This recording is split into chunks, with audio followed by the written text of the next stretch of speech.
I've been following the results day thing for GCSE and A level. Yeah. I have never seen anything like it. Yeah. It's been absolutely insane. It's crazy. No one knew what was happening. And then when I saw the results day for Scotland and then England for A levels, I was gobsmacked. Yeah, it was really crazy. And my heart goes out to everybody whose results were coming out this year for their GCSEs and their A levels.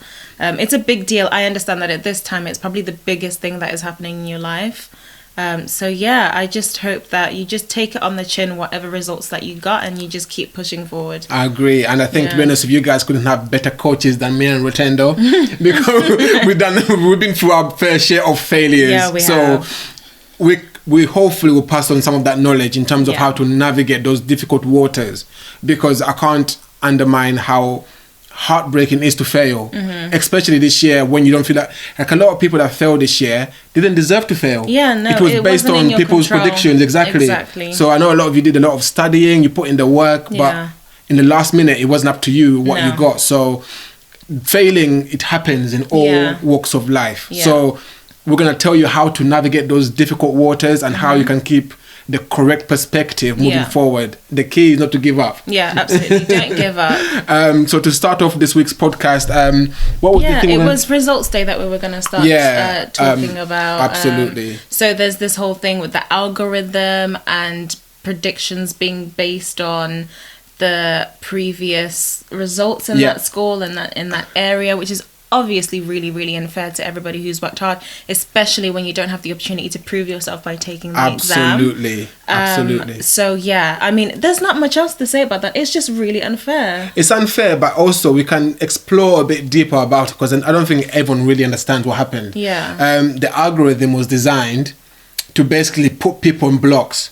So if your school was in a bad area, for example, or an area seemed not very high achieving, they put you in that category, even if you're like a straight A student. Because your school is not high performing, that means your grades were also adjusted accordingly. Exactly. So for example, if no one had ever gotten an A star in maths before in your college, and you were an A star student in maths, you were never going to get an A star because nobody had got it in the past, which is crazy. Exactly. And one of the things that I really, really broke my heart about this is I've been to so many schools in the previous year, and a lot of students were so driven to work hard for their results.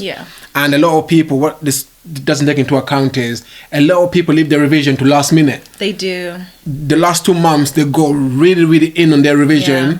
And they excel on the result. I was one of those people. Like, lots of people learn by cramming. Exactly. And when you're 6 months away, you probably don't know much, and that's reflected in your mock grades. But I know people after the mock, that's when they pick up the pace. That's when they think, oh my gosh, I need to do this. And I feel like those people didn't get the opportunity to show the teachers or for themselves to know that I was going to pass, I was going to do well, and that's been taken away. So it's important to realize that even if that was taken away from you, you have to move forward a different way. Maybe this is a way of waking you up a little bit to tell you that it's not always the best way to leave things to last minute. It might be your way of doing things, but maybe it's not the best way of doing things going forward. So the best way to to me, the best way to go forward from this is to take the lessons you come from it.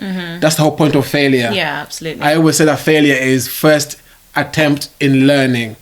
The moment you fail, you have to think of what can I learn from this tough situation, and then take those lessons into the next step. That's a really good way to look at it.